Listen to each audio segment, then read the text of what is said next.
Here's one for you. I've been meaning to do a bit on this cybersecurity crap for ages now, and I just saw that Libya banned internet, or at least they banned a couple of sites, so I figured what better time to get on and talk about this for a bit, because it may spread. We've seen a lot of countries in the Middle East do it, and I don't want that shit being done here. And there have been talks over the past decade, really started in 2001 in October, shortly after the attacks, and then it's sort of been growing gradually, the talks of them doing this. And there have been a few bills proposed, especially over the last couple of years. I know the most recent one is Lieberman's, what does he call it? He calls it the Protecting Cyberspace as a National Asset Act. So that's the one he's been trying to push the most viciously. And what that would do is basically grant the Commander-in-Chief the right to shut down any website during a national emergency, any website that he sees fit, that's a risk, a security risk to the nation. So he would shut down access to the citizens. And he wouldn't have to justify it with anything. It would just be his complete decision if this bill is to pass, which I think it will. But as stupid as this bill is, that's not the one I'm going to talk about, because the one I want to focus on is one that Bush vetoed about 2.5 years ago, and it wouldn't have gotten enough votes anyway, regardless of whether it was vetoed or not. So it ended up going nowhere, but what that one intended to do, it was basically about copyright violations, copyright infringements with this DMCA thing. But yeah, it did start about 2.5 years ago initially, and Bush said he was going to veto it. And the bill is pretty much intended to grant the federal branch the ability to completely shut down the operation of websites which contain content which infringes copyright with the Digital Millennium Copyright Act. So that bill, not enough votes, would have been vetoed anyway. Dead end, done deal. And afterwards it sort of cropped back up, and a couple of months ago this sort of similar version of the bill began making rounds in Congress again, and it's called the Combating Online Infringement and Counterfeits Act. And tell you the truth, I don't see Obama threatening to veto this thing, even in the future. So I think it actually has a decent chance of passing, so let's get into the problem. And the main problem with this is, there's many problems with it, but the main one is that the federal government would now have the power to block access to the entire web domains. Okay? That's completely unnecessary and dangerous, given the fact that it's not 1981, it's not 1991, it's 2011. And people communicate a bit differently nowadays, and I think communication is probably one of the most important things we got going for us. So yeah, hands off communication, the main medium for communication, which is internet. And if this thing is going to resurface successfully, then it should at least be aimed at discontinuing strictly the specific content which violates the copyright law. But no, see, instead, the bill targets entire domain names, meaning a whole website can be shut down as a result of this. All because, someone with a username and an ability to post something manages to upload just anything that's registered, anything that's been protected under the DMCA. And it's not just uploading, it includes simply posting links to copyrighted content on YouTube, or to just embedded videos of YouTube's videos. That alone could warrant the complete shutting down of the site. Just posting a measly little link to YouTube would warrant the shutting down of the site where the link is posted. It's just insane. And as far as I can see, fair use is still muddy water territory. So it's all going to be up to the arbitrary whims of whoever it is that makes the call as to what constitutes copyright abuse. Because, how many seconds of a clip can be played? It's not specified. It doesn't specify it. And it's, in my view, it's deliberately written vaguely. So that brings me to my question, and I'm going to try my best here not to come off like a conspiracy theorist, but I'm going to ask the question because I think it's a fair question to ask. But why? Why do we have to apply this preposterously broad method of preventing copyright abuse? What's the point of the broadness here? Why does an entire site have to go belly up just because of one instance of an oversight? And again, it may not even be a legitimate oversight. If this thing passes in its current incarnation, they're not going to be accountable. No one's going to have to be obliged to defend their decision as to what qualifies for a copyright infringement. They're not going to be obliged to defend that decision to any outside party. So why? Why shut down an entire site over one instance of a possible copyright violation? And no, I don't buy into this, the idea that the proponents of this bill are so incompetent that they're incapable of even fathoming that the issue of copyright can be mitigated against without the penalty being an entire overtake of the whole goddamn fucking website. I don't believe that anyone in Congress is that stupid to the point where they can't figure that out. No, it doesn't take much to recognize that this penalty, it can easily be compared to the whole, shoplifter thing in the worst parts of the Middle East, stuff like that, where the shoplifter gets his hand freaking cut off simply for shoplifting. Except here, you get chopped off entirely for something you may not even be guilty of. So, in certain ways, it's just as bad. Obviously, it's not worse because it doesn't lead to physical suffering, but it may end up that way if our communication airwaves are cut off and we are stuck with an inability to communicate and to solve problems with our ideas. So, in that respect, it is pretty draconian. So yeah. Now, just think about it. Think about what this means unequivocally. Just take the bill literally, which you should. It means that, yeah, some asshole uploads to YouTube, let's say, best example would be, what's copyrighted? Anyone can upload, say, Family Guy, okay? And so rest of us lose our channels because the clip gets taken down and so does the site.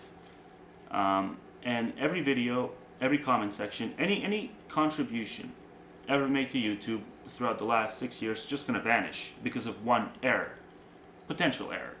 And that's another thing. If you're a host or if you frequent any site from outside of North America and you wake up one day and you find that your site was shut down, you won't have the option of an adversary hearing, and you won't be provided with any means to protest the decision or to mandate that the court actually demonstrate as to how your site violated the whatever copyright law that it was accused of violating. So why not just issue a 24-hour warning, for instance, to take down whatever content is deemed as offensive or illegal or a trespass of the copyright laws? What's wrong with that?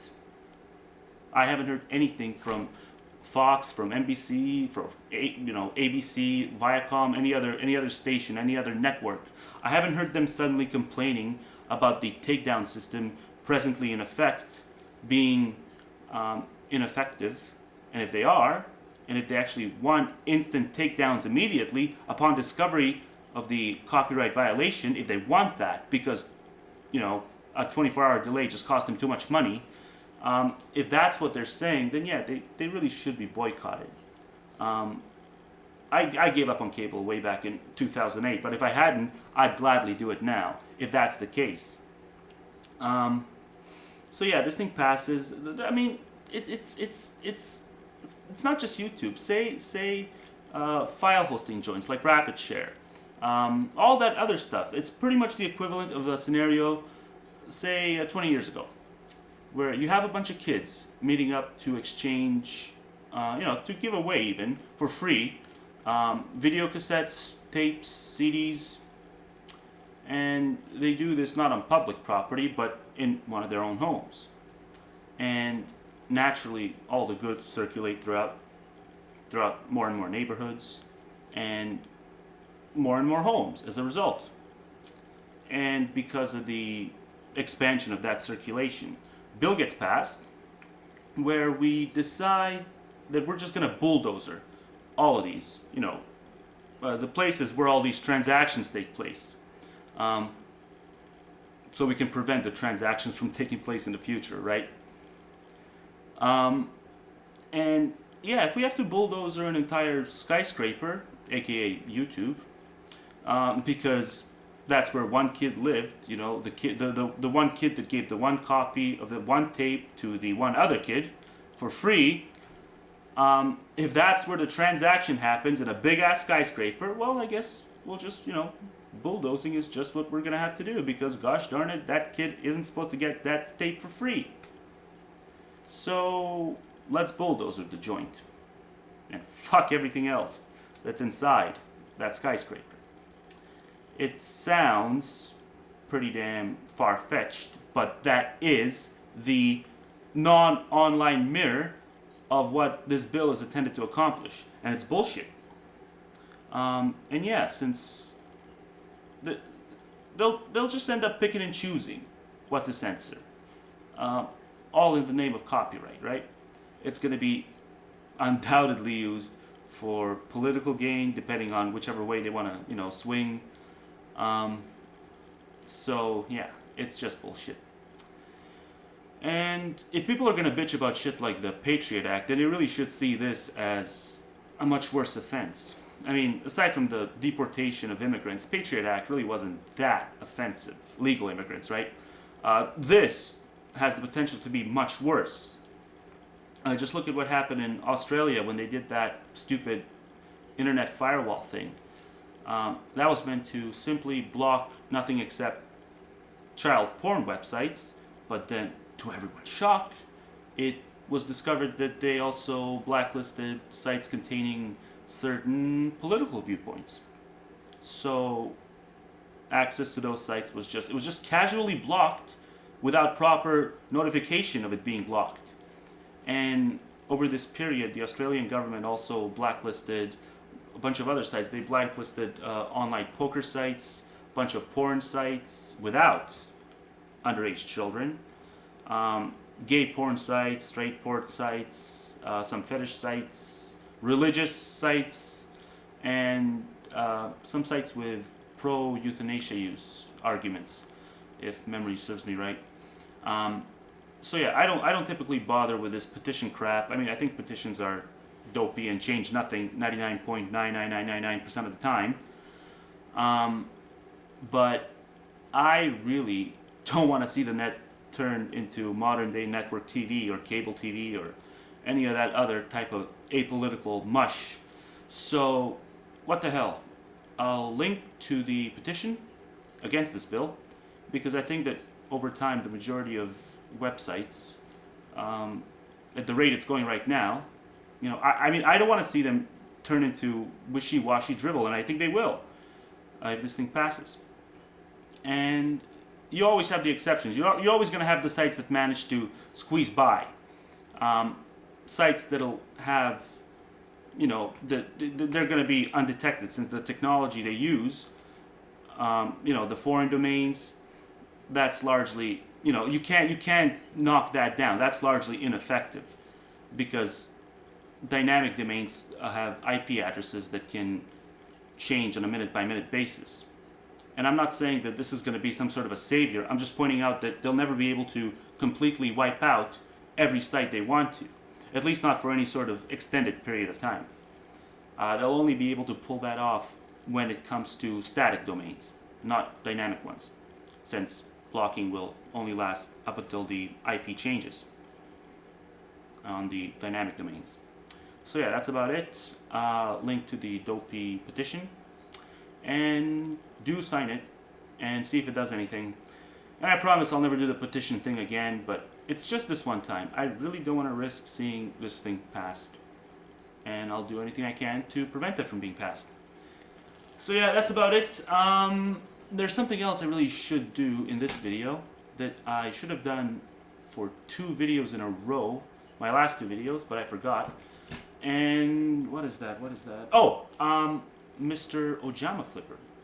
Way back in December, something happened with his Ojama Flipper account, and he has not been able to regain access to it ever since. It's unavailable. The account is, it's just unknown what the hell happened. And Ojama Flipper had a couple of thousand subs on that first channel, and he's not been able to get all of his subscribers back.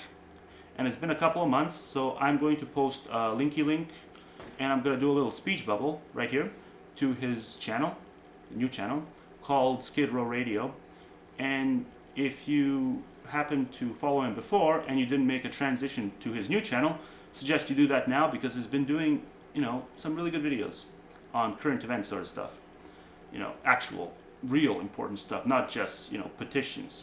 But well, actually, no, he did have one petition too, so yeah. But other than that, he's been good.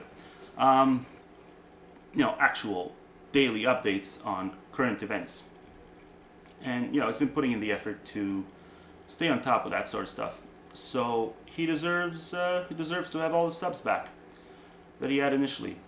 So yeah, I'll do that. Check it out. And if you enjoy, that's where he is. And there was this one other thing that I kept forgetting to do last video, but I really should have. What the hell was that? User by the name of No More Sunsets just up and closed her account. Not exactly sure why. If anyone has any info, I'd be curious to find out, because I think she did some really good videos, and it was just sort of strange the way she just closed her account out of nowhere. When the day before she mentioned, she was gonna, do a lot more on YouTube. So that just made no sense at all. Just seemingly for no reason, she's just gone. So if you have any info, let me know. I'd be curious to find out. And that's about it. I guess this ran over 15 minutes already.